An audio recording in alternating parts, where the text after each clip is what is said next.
حضرت ابراہیم بن ادم رحمۃ اللہ علیہ تیسری صدی ہجری میں بہت بڑے صوفی اور اللہ والے بزرگ گزرے ہیں۔ کہتے ہیں کہ پہلے وہ بلخ کے بادشاہ تھے اور بڑی شان و شوکت سے حکومت کرتے تھے، لیکن ایک دن ایسا آیا کہ ان کے دل کی دنیا بدل گئی اور انہوں نے بادشاہت پر لات مار کر درویشی اختیار کر لی۔ پھر ساری عمر دین کا علم سیکھنے اور سکھانے، اللہ کی عبادت کرنے، محنت مزدوری کر کے روزی کمانے اور لوگوں کی خدمت کرنے میں گزار دی۔ حضرت ابراہیم بن ادم رحمۃ اللہ علیہ نے بادشاہت کیسے چھوڑی، اس کے بارے میں یہ کہانی مشہور ہے کہ وہ ایک رات اپنے عالی شان محل میں سو رہے تھے کہ آدھی رات کے وقت محل کی چھت پر کھٹ پٹ کی آواز سن کر ان کی آنکھ کھل گئی۔ ایسا معلوم ہوتا تھا کہ کوئی آدمی ان کے سونے والے کمرے کی چھت پر ٹہل رہا ہے۔ انہوں نے آواز دی، تم کون ہو اور یہاں اس وقت کیا کر رہے ہو؟ جواب میں آواز آئی، آپ کا دوست ہوں اور یہاں اپنا اونٹ تلاش کر رہا ہوں۔ حضرت ابراہیم بن ادم رحمۃ اللہ علیہ نے کہا، ارے شاہی محل کی چھت پر اونٹ، یہ کیسے ممکن ہے؟ جواب میں آواز آئی، اگر یہ ممکن نہیں تو یہ کیسے ممکن ہے کہ ریشمی لباس پہن کر عیش و عشرت میں زندگی گزاری جائے اور امید کی جائے کہ اللہ مل جائے گا۔ معلوم نہیں یہ واقعہ خواب میں پیش آیا یا بیداری میں، لیکن حضرت ابراہیم بن ادم کے دل میں یہ خیال ضرور پیدا ہوا کہ جس ٹھاٹ پاٹ سے وہ زندگی گزار رہے ہیں وہ اللہ تعالیٰ کو پسند نہیں۔ دوسرے دن جب وہ اپنے دربار میں بیٹھے تھے کہ اچانک ایک نورانی چہرے والا اجنبی آدمی بڑے دبدبے کے ساتھ دربار میں داخل ہوا۔ وزیروں، درباریوں، امیروں اور شاہی ملازموں میں کسی کی جرأت نہ ہوئی کہ اس کو دربار میں داخل ہونے سے روکے۔ بادشاہ حضرت بن ادم نے خود اس سے پوچھا، تم کون ہو اور یہاں کیوں آئے ہو؟ اس نے کہا، میں اس سرائے میں ٹھہرنا چاہتا ہوں۔ حضرت ابراہیم بن ادم نے فرمایا، یہ سرائے نہیں، شاہی محل اور دربار ہے۔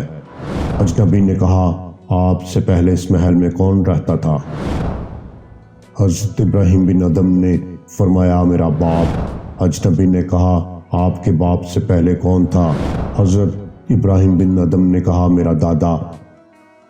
اس طرح کئی پشتوں تک پہنچنے کے بعد اجنبی نے پوچھا، آپ کے بعد یہاں کون رہے گا؟ حضرت ابراہیم بن ادم نے فرمایا، میری اولاد۔ اجنبی، ذرا سوچو، جس مقام پر اتنے آدمی آئیں اور جائیں اور کسی کو ہمیشہ کے لیے یہاں ٹھہرنا نصیب نہ ہو، وہ سرائے نہیں تو اور کیا ہے؟ یہ کہہ کر اجنبی آدمی فوراً دربار سے نکل گیا اور نظروں سے اوجھل ہو گیا۔ اس واقعے نے حضرت ابراہیم بن ادم پر ایسا اثر ڈالا کہ رات انہوں نے بڑی بے چینی سے محل میں گزاری اور صبح ہوتے ہی تخت و تاج پر لات مار کر فقیرانہ لباس پہن لیا اور شہر سے باہر نکل گئے۔ درویشی اختیار کر لی۔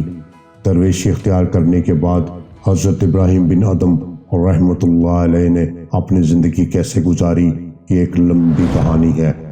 بس یوں سمجھیے کہ انہوں نے اپنی زندگی کا ایک ایک لمحہ اللہ تعالیٰ کی عبادت، اللہ کے سچے دین اسلام کی تبلیغ، علم حاصل کرنے اور علم پھیلانے، اپنی روزی محنت مزدوری کر کے کمانے اور اپنی کمائی غریبوں اور حاجت مندوں پر لٹانے اور مخلوق خدا کی خدمت کرنے میں گزار دی۔ انہوں نے کئی حج پیادہ پا بھی کیے اور سال ہا سال تک حرم شریف میں جھاڑو دینے کی خدمت بھی انجام دیتے رہے۔ اپنی پاکیزہ زندگی کی بدولت وہ اللہ تعالیٰ کے خاص بندوں میں شمار ہونے لگے اور لوگوں کی نظروں میں بھی ان کو بڑا مقام اور مرتبہ حاصل ہو گیا۔ ہر روز بیسیوں لوگ ان کی خدمت میں حاضر ہوتے، ان سے ایمان کو تازہ کرنے والی باتیں سنتے اور اپنی زندگیاں سدھارنے کی کوشش کرتے۔ کہتے ہیں کہ بہت سے لوگ ان کے مرید بھی بن گئے تھے، لیکن وہ اپنے مریدوں سے کچھ نہیں لیتے تھے۔ بلکہ اپنی کمائی کا ایک حصہ وہ اپنے مریدوں کو کھلانے پلانے میں خرچ کر دیتے تھے۔ جن کتابوں میں اللہ تعالیٰ کے نیک بندوں کے حالات بیان کیے گئے ہیں، ان میں ابراہیم بن ادم رحمۃ اللہ علیہ کے بہت سے اقوال ملتے ہیں۔ ان میں سے کچھ یہ ہیں کہ ایک دفعہ حضرت ابراہیم بن ادم رحمۃ اللہ علیہ سے پوچھا گیا کہ کسی شخص کو یہ کیسے معلوم ہو سکتا ہے کہ اس پر اللہ تعالیٰ کی رحمت کا دروازہ بند ہو چکا ہے؟ انہوں نے فرمایا، جس شخص کا دل 3 حالتوں میں اللہ تعالیٰ کی طرف نہ ہو تو یہ اس بات کی نشانی ہے کہ اس پر رحمت کا دروازہ بند ہو چکا ہے۔ اول قرآن پاک کی تلاوت کے وقت، دوم نماز پڑھتے ہوئے، سوم اللہ تعالیٰ کا ذکر کرتے ہوئے۔ مطلب یہ کہ ہر حالت میں اللہ تعالیٰ کو سچے دل سے یاد رکھنا چاہیے، ادھر ادھر کی باتوں کی طرف دھیان نہیں دینا چاہیے، اور یقین رکھنا چاہیے کہ اللہ تعالیٰ اس کے ہر کام کو دیکھ رہا ہے، اور جو کچھ اس کی زبان سے نکل رہا ہے اس کو سن رہا ہے۔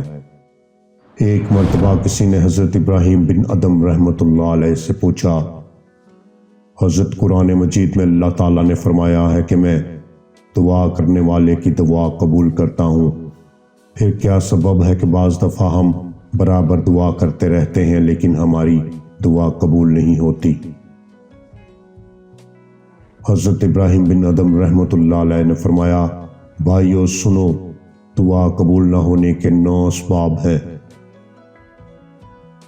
تم اللہ تعالیٰ کو جانتے ہو لیکن اس کا حق ادا نہیں کرتے، یعنی جن کاموں کے کرنے کا حکم اس نے دیا ہے وہ نہیں کرتے، اور جن کاموں سے اس نے منع کیا ہے ان سے دور نہیں رہتے۔ رسول اللہ صلی اللہ علیہ وآلہ وسلم کو پہچانتے ہو اور آپ سے محبت رکھنے کا دعویٰ بھی کرتے ہو، مگر آپ کی پیروی نہیں کرتے، یعنی آپ کے اسوا طریقہ کے مطابق زندگی نہیں گزارتے۔